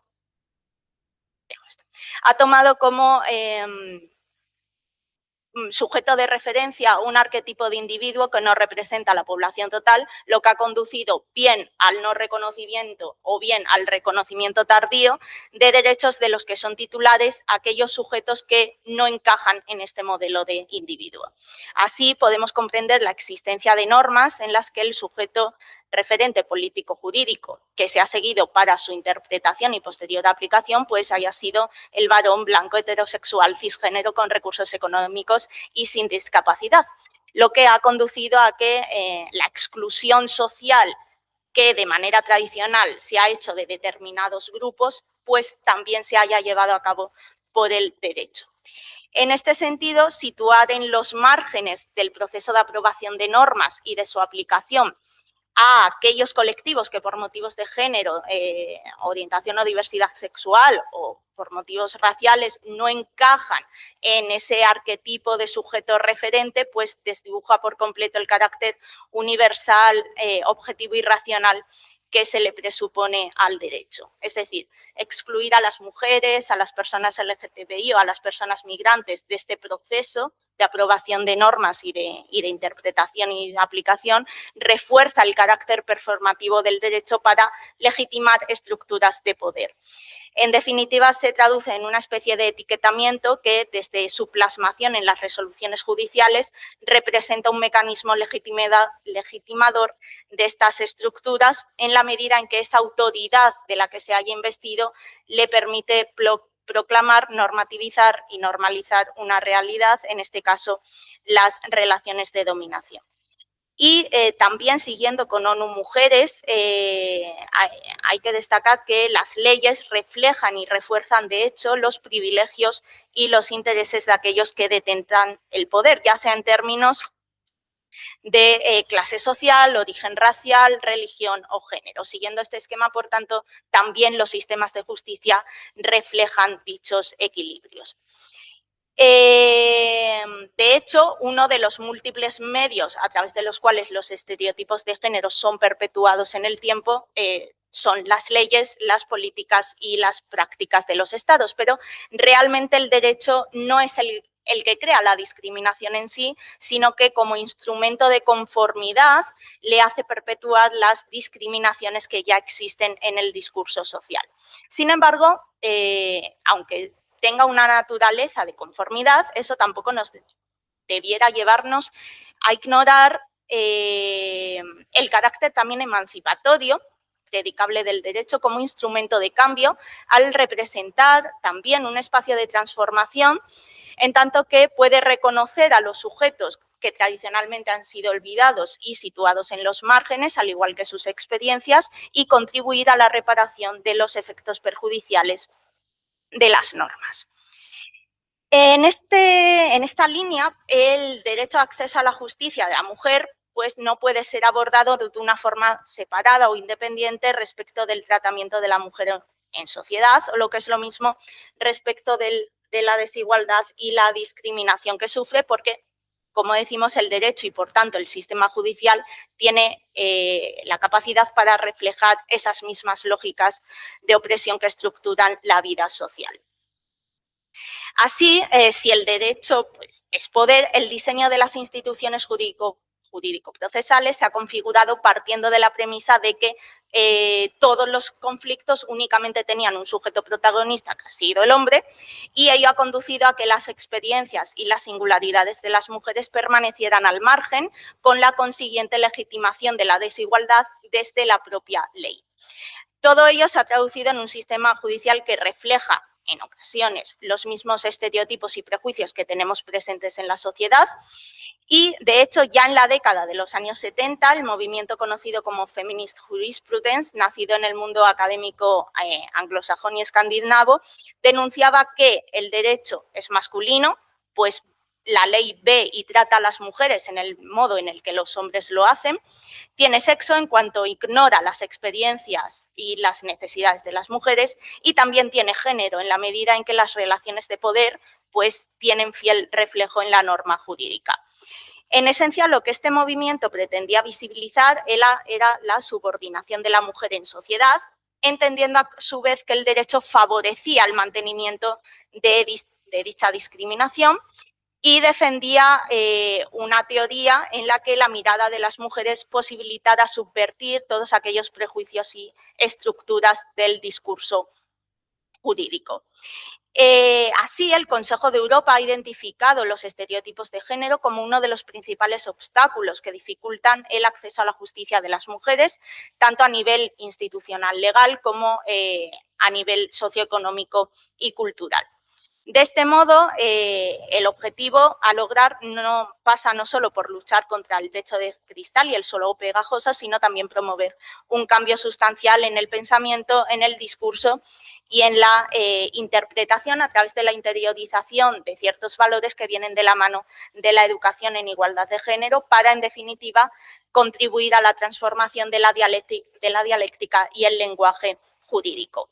Es decir, modificar o cambiar la metodología que estudia el derecho atendiendo a quién elabora e interpreta las normas. Para ello es necesario introducir la perspectiva de aquellos sujetos a quienes les resultan de aplicación y en nuestro caso ello recibiría el nombre de autoconsciencia feminista, una metodología que incorpora las experiencias de las mujeres en el estudio del derecho con el fin de dar visibilidad al origen de la violencia que sufren y que fue promovida por el feminismo radical de los años 60 y 70 en Estados Unidos. En esta línea, una de las manifestaciones donde este esquema puede ser observado fácilmente es en el ámbito de la violencia de género, donde tienen lugar las conocidas como no-drop policies en el marco de la política criminal de prevención y protección estatal de las víctimas de esta clase de violencia, al superar aquella vieja idea de que se trataba de un problema propio del ámbito privado y atribuirle relevancia jurídico-penal. Pero claro, ello ha supuesto, por el contrario, ignorar la voluntad real de la víctima en todo lo relativo a la incoación, de continuación y terminación del proceso penal correspondiente. Y todo ello bajo el fin fundamental de tutelar y proteger a la víctima, incluso cuando ello se lleva a cabo en contra de su auténtica y verdadera voluntad, en la medida en que persiste la opinión generalizada, estereotipada, de que la mujer víctima es un ser vulnerable, débil e indefenso. Así, desde este canon hegemónico, la víctima de violencia de género se ha visto silenciada a partir de la propia legislación en el marco del sistema de justicia penal, siendo excluida del proceso de toma de decisión en cuanto a la resolución del conflicto de naturaleza penal que se generaba, en la medida en que su voluntad real y verdadera pues deviene absolutamente irrelevante. Es decir, dicha voluntad se sustituye por aquella que se considera que responde a la verdadera tutela y protección de la víctima, pero que erróneamente se asienta sobre una imagen estereotipada de la mujer y que al final la expone a los efectos negativos del fenómeno de victimización secundaria. En este sentido, por medio de esa recuperación de las voces silenciadas, se trata de hacer valer ese carácter emancipatorio del derecho del que hablaba al principio como un instrumento de cambio debido a su naturaleza ambivalente. Y me voy a centrar en dos manifestaciones, aunque hay más. La primera de ellas es la declaración de la víctima cuando es única prueba de cargo en el proceso penal. Y en este ámbito hay que señalar que precisamente uno de los aspectos que mayor debate y preocupación genera dentro de los procesos penales por delitos de violencia de género es el que se refiere especialmente a la prueba, porque aquí la víctima del delito no es solo víctima, sino que también es testigo y el material probatorio con el que cuenta el juzgador pues suele ser particularmente escaso, ya que de forma escaso y que se centra de forma general en la declaración de la mujer, debido a que tales delitos se cometen en un ámbito de intimidad. En este sentido, es la propia víctima la única que en muchas ocasiones puede relatar la sucesión de los acontecimientos sin más prueba que su propia declaración. Ello la convierte, por tanto, en un sujeto protagonista y es verdad que el reconocimiento de la declaración de la víctima en el proceso penal como única prueba de cargo con virtualidad para destruir o enervar la presunción de inocencia ha sido tradicionalmente y ampliamente admitida por la jurisprudencia española, tanto por el Tribunal Supremo como por el Tribunal Constitucional desde hace ya varias décadas, pero siempre supeditándose a la concurrencia de ciertas circunstancias que permitieran extraer su carácter verosímil. Entre ellas, primero, la credibilidad subjetiva, segundo, la credibilidad objetiva y tercero, la persistencia en la incriminación. ¿Qué es lo que pasa? Que estos parámetros tradicionalmente empleados en este ámbito pues, fueron matizados en la última línea jurisprudencial apuntada por el Tribunal Supremo, en concreto en el marco de la violencia de género, señalando hasta 11 factores que habrían de ser tenidos en cuenta en el proceso de valoración que realiza el juzgador acerca de la declaración de la víctima para conferirle credibilidad y verosimilitud. Muchos de los factores de estos 11 recuerdan en gran medida a los parámetros que he comentado antes, ¿no? Por ejemplo, pues, la ausencia de contradicciones, de lagunas, la concreción en el relato de los hechos. Es decir, se vinculan, pues, por ejemplo, con ese parámetro de persistencia en la incriminación. ¿Qué es lo que sucede? Que muchos otros factores, los que están señalados particularmente en color rojo, hacen referencia a caracteres intrínsecos a la propia personalidad de la víctima y cuya apreciación adquiere una naturaleza subjetiva, por ejemplo, la importancia que cobra el lenguaje gestual y que parecen corresponderse con los estereotipos tradicionales que existen sobre las mujeres víctimas de violencia de género, conduciendo a incrementar aún más si cabe los efectos derivados de la revictimización y, lo que es peor, generar en la víctima una sensación de inseguridad y de desconfianza que en muchas ocasiones terminará por abocarla a abandonar el proceso y que el mismo finalice con el archivo o con una sentencia absolutoria. Y la otra manifestación de esta situación de silencio a la que se enfrentan las víctimas es la prohibición de recurrir a mediación en el marco de este tipo de violencia en virtud del artículo 44.5 de la Ley Orgánica 1/2004 de Medidas de Protección Integral contra la Violencia de Género. Ello se debe a que, partiendo de la premisa de que la violencia de género constituye el símbolo más brutal de la desigualdad que existe en sociedad, en la medida en que se trata de una forma de violencia que se dirige sobre las mujeres por el mismo hecho de serlo, pues el legislador presupone en estos casos que existe una situación de desequilibrio entre ambas partes, infractor y víctima, que impide la existencia de un plano de igualdad y, por tanto, que es imposible alcanzar un acuerdo. Sin embargo, aquí pues, se puede argumentar que la víctima de violencia de género no siempre y en todos los casos se halla en una posición de desequilibrio o de inferioridad respecto del infractor, pues aun tratándose de este tipo de violencia, ello no implica que en cada supuesto particular la mujer esté sometida, en el caso concreto al agresor, de una forma tal que no pueda hacer valer su dignidad o defender sus intereses. No obstante, quizás el argumento que de mejor forma justifica la oposición a esta prohibición es precisamente que ello denota una actitud paternalista y que se fundamenta en el estereotipo de la mujer víctima de violencia de género como un ser incapacitado para tomar decisiones y para el discernimiento que necesita de protección y lo que demuestra al final una total falta de confianza hacia la misma.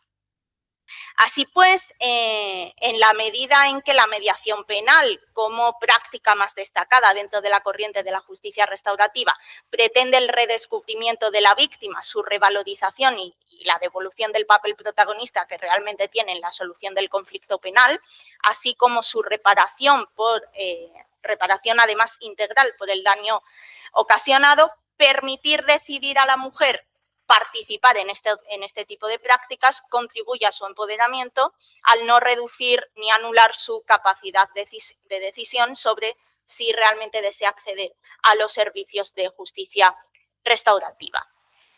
De hecho, sin perjuicio de que dentro del propio movimiento feminista la mediación penal no está exenta de recelos, voces de la doctrina especializada anglosajona en el marco del pensamiento feminista del derecho conciben la mediación como una manifestación de esa necesaria feminización de la justicia en relación con la existencia de esos estereotipos y prejuicios que aún existen en el ámbito judicial y ello porque pensemos que el sistema de mediación marca distancia con la naturaleza adversarial del litigio que se somete al cauce jurisdiccional por medio del proceso judicial, posibilitando que a través del diálogo la mujer pueda expresar sus sentimientos, emociones, a la vez que manifestar pues, sus propios intereses y necesidades, o dicho con otras palabras, pues sentirse escuchada y validada. De este modo, es posible identificar uno de los elementos que conecta la mediación con el movimiento feminista, que es el empoderamiento y la promoción de la capacidad para la toma de decisiones. En este sentido, el feminismo comparte con la filosofía que subyace a la mediación, en primer lugar, esa oposición al modelo de justicia adversarial que caracteriza el proceso judicial, y a los flujos clásicos de poder, pero también destacando esa especial relevancia que cobran los intereses y las necesidades de las partes.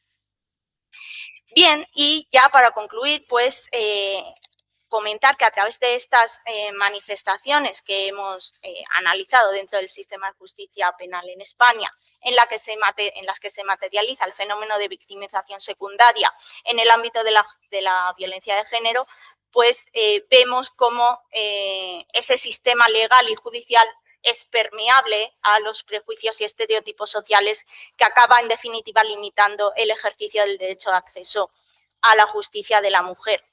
Y hemos identificado esas ideas preconcebidas, ¿no?, que existen sobre la víctima de este tipo de violencia y que en síntesis se traducen en una visión paternalista de tutela y de falta de confianza hacia su capacidad de decisión y entendemos que ello no hace sino intensificar esa revictimización y reproducir aquello contra lo que efectivamente se intenta combatir, ¿no? Que es la desigualdad estructural.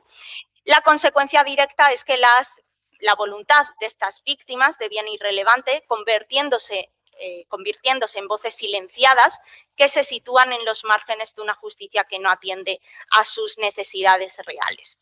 Y finalizo como acabo, pues subrayando esa idea del necesario empoderamiento y revalorización dentro del proceso penal, recuperando su verdadero protagonismo a través del carácter emancipatorio del derecho, no ya como un instrumento de conformidad, sino como un instrumento de subversión de la realidad social desigual.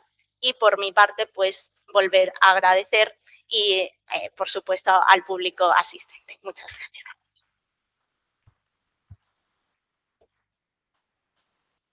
Muchísimas gracias, Helena, por su ponencia. Y sin más, pasamos entonces para la última ponencia, que será hecha por Clodomiro José Banvard Jr., da Universidade Estadual de Londrina, Brasil. Clodomiro José Banvard Jr. é graduado em Filosofia e em Direito, com mestrado e doutorado e pós-doutorado em Filosofia pela Universidade Estadual de Campinas. É também especialista em Direito Eleitoral e Processo Eleitoral, professor associado do Departamento de Filosofia e atual coordenador do programa de pós-graduação em Direito Negocial em nível de mestrado e doutorado da Universidade Estadual de Londrina. É membro da Academia de Letras, Ciências e Artes de Londrina. Estou ao lado de um imortal. Autor e coautor de obras acadêmicas nas áreas de filosofia e do direito. Muito obrigado, Clodomiro, pela sua presença e passo a palavra a você, então. Boa tarde a todos, eu agradeço, Gilvan, e lembrando que a imortalidade da Academia de Letras é municipal, então só não morre na cidade, né, saindo da cidade. Agradeço imensamente ao Gilvan, cumprimento os componentes da mesa, professora Selena, professora Amaya. Meu agradecimento especial também ao professor Adam pela recepção aqui na instituição, nessa belíssima universidade, histórica universidade, ao Éder por tudo que fez e tem feito para que esse evento pudesse acontecer dessa forma tão maravilhosa. Eu queria agradecer também a vocês que estão aqui acompanhando, né, desde as 16 horas e os que chegaram agora. Eu prometo que eu vou ser bem rápido, até pelo nosso tempo, e eu não quero estourar aqui a programação. Quando o Éder fez o convite para falar sobre esse tema nesse painel, eu busquei falar, né, tento falar sobre a democracia. E eu fui olhar a Agenda 2030 e percebi que, basicamente, a democracia se espraia em todos os objetivos, né? É um tema fundamental, um tema necessário. E gostaria de falar rapidamente aqui um pouco dessa arquitetura da democracia na realidade da qual eu faço parte, ou que nós aqui brasileiros fazemos parte, né, que é a realidade brasileira. Eu estava observando aqui na fala dos meus colegas que me antecederam, o professor Cássius, ele fala que existe uma mobilidade humana que, na verdade, reflete um movimento silencioso. Portanto, existe uma surdez. A professora Amaya, ela fala do ponto cego da exclusão. Portanto, toca na questão da ausência de visão. E a professora Selena, ela fala da ilusão da justiça cega, também usando uma referência da visão. Então, como todos estão falando de capacidades sensoriais, né, da surdez, da cegueira, a minha fala vai um pouco na questão do emudecimento da palavra na esfera pública. Portanto, eu vou tomar aqui a perspectiva do mudo, né? E acho que é um pouco isso que o evento levanta, as nossas deficiências com metáforas sensoriais, mas que reflete também no campo da sociedade, em todos os quesitos que foram aqui abordados. O Habermas, ele traz para nós, e aqui eu falo do lado de uma pessoa que entende bastante, ele provavelmente vai me corrigir depois, mas o Habermas entende a constituição da modernidade e também do próprio capitalismo, e a professora Selena toca já na perspectiva do neoliberalismo. Ele entende a modernidade, o capitalismo, dentro daquilo que ele chama de uma ambiguidade constitutiva. Talvez aqui, e eu me convenço cada dia mais, que a gente tem que começar a ler as coisas sempre na perspectiva dialética, que foi dito pelo Éder ontem, né? Que a história é um movimento de vai e vem, é uma reconfiguração. Quando você pensa que superou algo, isso volta e você tem uma geração que tem que lutar contra isso novamente.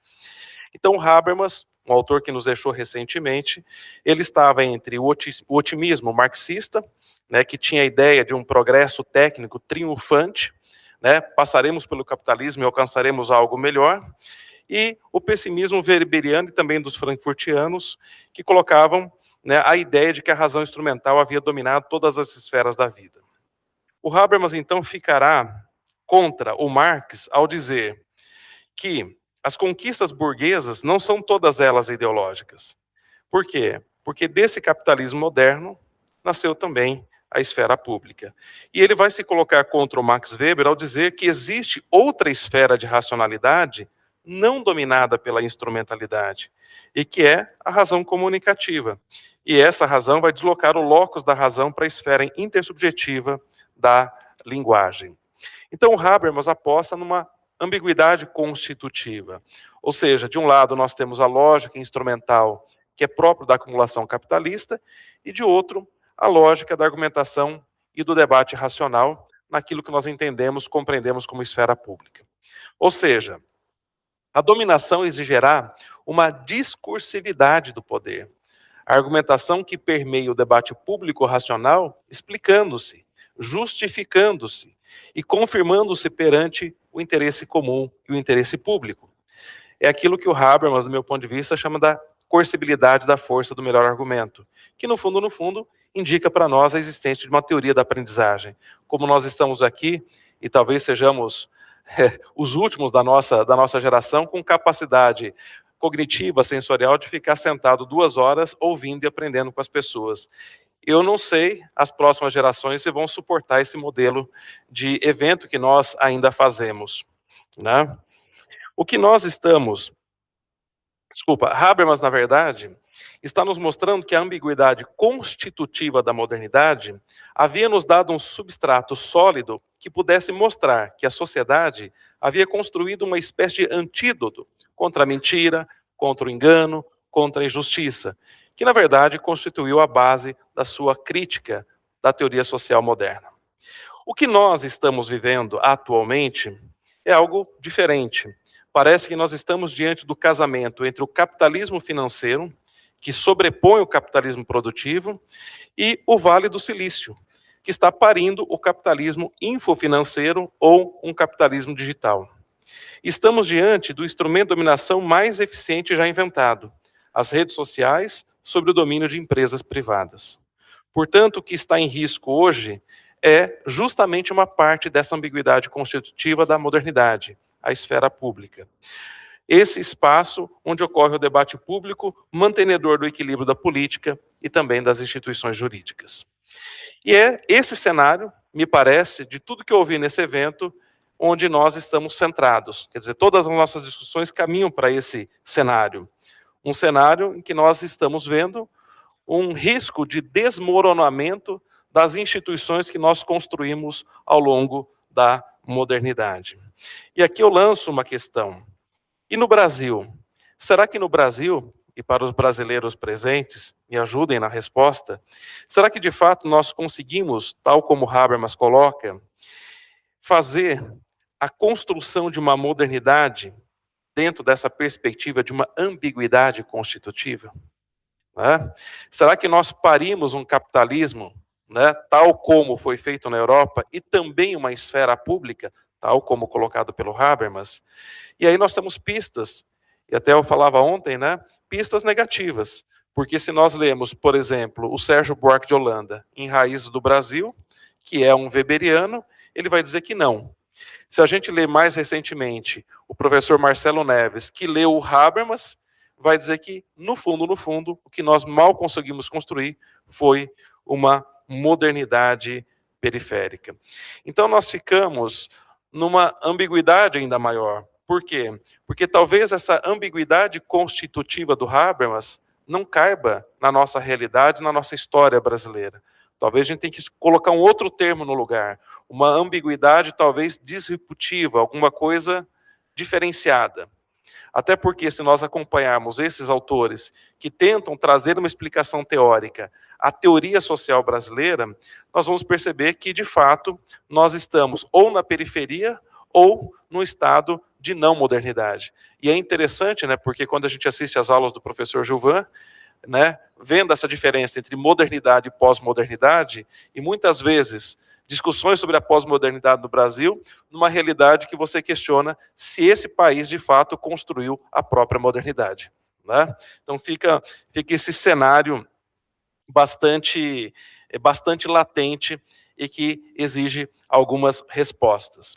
Mas o que eu gostaria de trazer aqui rapidamente, até porque o tempo urge, apenas destacar alguns aspectos que tocam nesse momento que nós vivemos, em especial no Brasil, dessa modernidade talvez inacabada brasileira, e que nós somos diretamente afetados nesse espaço da esfera pública, onde movimentamos o debate político e também as reflexões de cunho jurídico.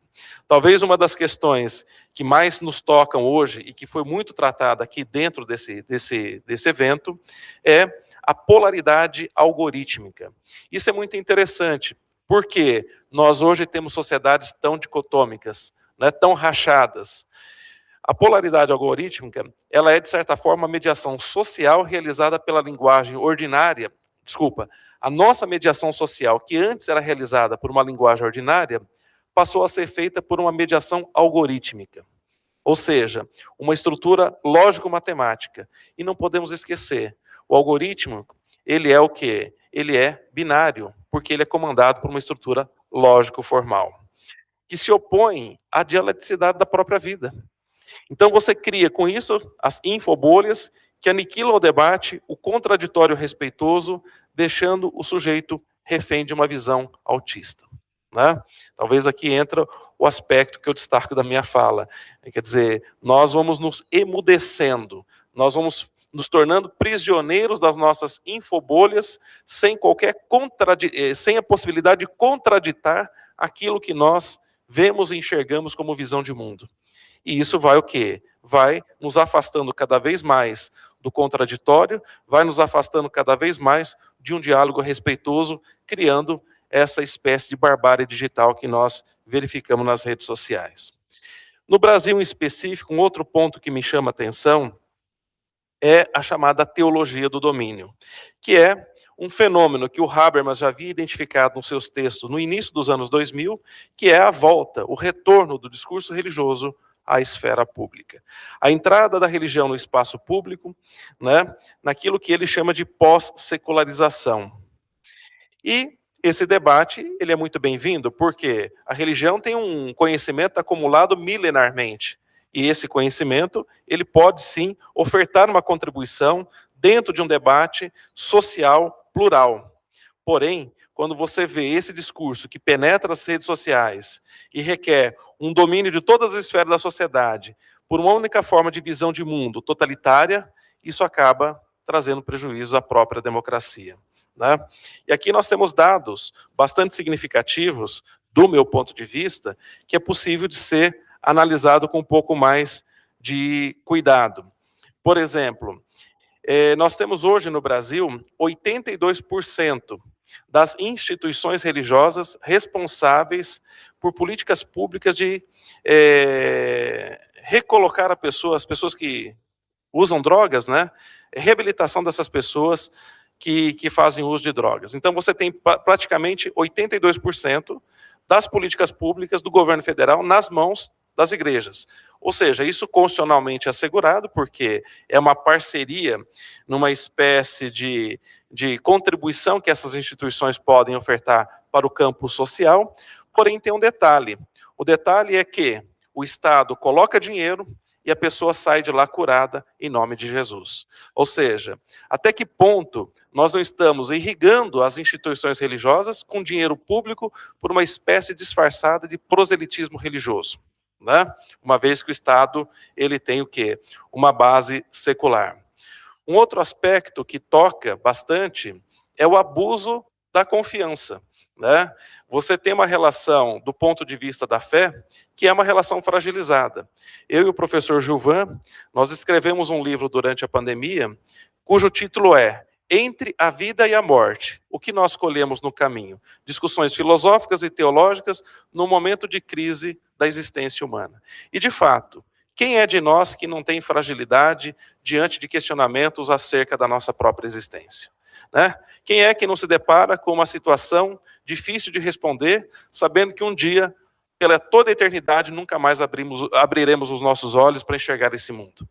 Então, diante dessa realidade e diante da fragilidade, muitas vezes, que as pessoas chegam às igrejas, será que elas não estão sendo, né, abusadas na confiança que elas depositam em líderes religiosos, não só na apropriação de bens, na apropriação de ofertas, no enriquecimento de lideranças religiosas, né, mas nessa vulnerabilidade que nós já temos pela nossa condição existencial, né? E aí tem, inclusive, li recentemente, né, se não seria possível, Éder, né, se não seria possível começar a aplicar o CDC nessas relações, né? Por quê? Porque é quase que uma relação de consumo, é um produto simbólico, mas que tem ali um elemento mercadológico, muitas vezes, e numa relação de extrema vulnerabilidade. E parece-me, tem uma aluna minha fazendo mestrado nesse segmento, que está pesquisando isso, para ver se descobre algum julgado nessa perspectiva, né, em que o fiel é colocado numa relação de vulnerabilidade, podendo, inclusive, atribuir responsabilidade objetiva às lideranças religiosas, né? Um outro aspecto, para tocar um pouco no que a professora Selena colocou, e também vai ao encontro do trabalho da professora Amaya, que é a questão da mulher, né? Essa relação ela é muito fragilizada. Eu trouxe alguns dados colhidos agora em 2025, no que diz respeito à violência doméstica. 69% das mulheres evangélicas que sofrem abuso, que sofrem violência doméstica, olha bem, 69% elas buscam apoio na própria igreja. Elas não buscam apoio no Estado, elas buscam apoio na igreja e, na maioria das vezes, com discurso para que não rompa o matrimônio, né, que perdoe o marido e mantenha a mulher numa relação abusiva e de violência doméstica sem que ela possa se emancipar dessa realidade. E um outro dado, 42,7% das mulheres evangélicas no Brasil que foram entrevistadas nessa pesquisa já disseram ter sofrido abuso ou agressão do próprio marido, quando não dos próprios maridos que são pastores ou líderes religiosos. Então aqui me vem à tona um aspecto que já havia sido tratado no Brasil pelo antropólogo Roberto da Mata, né, quando ele fala da nossa configuração da casa. Na casa do brasileiro entra de tudo, entra a festa, o carnaval, entra a quermesse, entra como que fala? O terço, mas não entra o debate público. Por quê? Porque nas nossas casas nós temos ainda um modelo patriarcal. Um modelo em que nós temos uma ausência completa de democracia. E talvez fique aqui para nós um aspecto importante. Antes, Gilvan, da gente democratizar o espaço público, talvez é fundamental democratizar o espaço privado. Democratizar as nossas próprias casas, onde acontecem os abusos. E para terminar aqui, não tomar o tempo de vocês, 2 outros aspectos para a gente encerrar. Talvez isso que nós vivenciamos hoje, né, nessa nova perspectiva de uma sociedade, de um espaço público digitalizado, isso está muito implicado também à necessidade que as pessoas têm de pertencimento. O professor Gilvan me convidou para ministrar um curso com ele no 2º semestre e me deu a missão de falar sobre o Axel Honneth. Eu até fui na livraria ali e comprei um livro para começar a ler. Né? E o Honneth é um autor que fala, né, que a nossa grande luta é pelo reconhecimento. Desde criança até a fase adulta, nós estamos lutando para o reconhecimento. Por quê? Eu só sou o que sou na medida que sou reconhecido por terceiros. Então, essa necessidade de pertencimento, ela está vinculada à crescente fragmentação social, que recoloca a necessidade de grupos de pertencimento e de reconhecimento. As redes sociais oportunizam as condições das pessoas sendo reconhecidas nas tribos digitais. Porém, fora delas, há o herege a ser combatido e queimado na fogueira digital. Para não evitar ser cancelado, a pessoa acaba muitas vezes impondo uma espécie de autocensura, né? E é o que nós verificamos, né, com essa ideia de que estamos numa realidade democrática, aberta, mas as pessoas preferem se calar para não serem queimadas digitalmente nas fogueiras da Inquisição da modernidade. E por último, um ponto importante é que vivemos hoje dentro desse espaço, dentro dessa guerrilha, né, uma espécie de guerra cultural. E não podemos esquecer que guerra cultural gera lucro, né? A polaridade gera engajamento e, por sua vez, gera dinheiro. Então, aposta na guerra cultural com teorias conspiratórias que prende o seguidor fiel, alimentando a sua raiva, o seu ressentimento e o seu ódio a granel nas redes sociais. Isso tem gerado muito dinheiro nessa nova modalidade do capitalismo. Na verdade, eu trago apenas algumas ideias gerais aqui para reflexão, não consegui aqui abordar cada uma delas como eu gostaria, mas em razão do tempo e respeitando aqui o nosso protocolo, eu encerro aqui e fico aberto para as questões, para as considerações de vocês. Muito obrigado. Professor Clodomiro, agradeço a sua contribuição, sempre muito significativa. Eu trabalhei muitos anos com uma pessoa chamada Leonardo Prota, um ex-sacerdote, professor da Universidade Estadual de Londrina, onde eu cheguei e trabalhei por 15 anos, e ele era natural de Sant'Angelo, um povoado próximo a Bari, e já estava há 30 anos no Brasil. E ele dizia que era difícil viver no modelo americano do fast food, que deveríamos adotar o modelo de uma cantina italiana para saborear os amigos, os pratos, o parlare. Leonardo, onde quer que você esteja, me desculpa, mas eu vou ter que, em nome de um prédio que vai fechar daqui a pouco, tolher o debate. São 18 horas, nós começamos atrasados aqui essa sessão, e lamentavelmente o saborear a discussão destas questões todas aqui trazidas não será viável neste momento.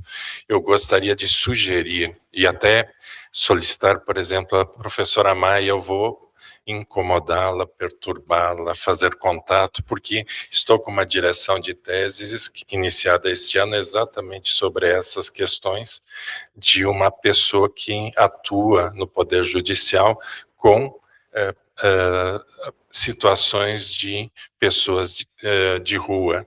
Então, não há como eu não perturbá-la ao longo desses próximos meses sobre um tema tão instigante, e até para aprender consigo e poder permitir que esta minha aluna possa também ter acesso à sua reflexão tão específica e tão bem construída. Da mesma maneira, cada um dos presentes aqui, conferencistas, muito obrigado por essas gotas de sabedoria, de pesquisa, de conhecimento, de investigação, e a minha sugestão é que depois nós possamos pegar os contatos, procurar o acesso para a leitura dos artigos, né? Nós vamos publicar através do evento com o editorial Dickinson um livro das conferências, de todos os professores que aqui estiveram e também de outros colegas professores destas universidades, e que nós possamos, e esses livros são open access, então, que possamos saborear isso que não se pode fazer neste momento aqui. Mas como isso vai demorar até o final do ano, a gente pensei que você ia fazer o convite para a gente ir realmente para uma cantina para poder continuar, né? Isso é a parte posterior. Agora nós vamos saborear algo igualmente sofisticado que nos vai ser proporcionado na conferência de clausura pelo querido e grande amigo José Dias Lafuente, professor da Universidade Complutense de Madrid, e que Éder, enfim, vai dar sequência coordenando essa sessão. Então, declaramos nesse instante encerrada esta mesa 3 sobre desigualdades, globalização e democracia e suas relações com a Agenda 2030, agradecendo profundamente ao contributo da professora Maia, do professor Cássius, do professor Clodomiro e da professora Selena, e pedindo desculpas por essa circunstância de não podermos ficar numa cantina italiana discutindo durante horas, com bom vinho, essas questões. Obrigado.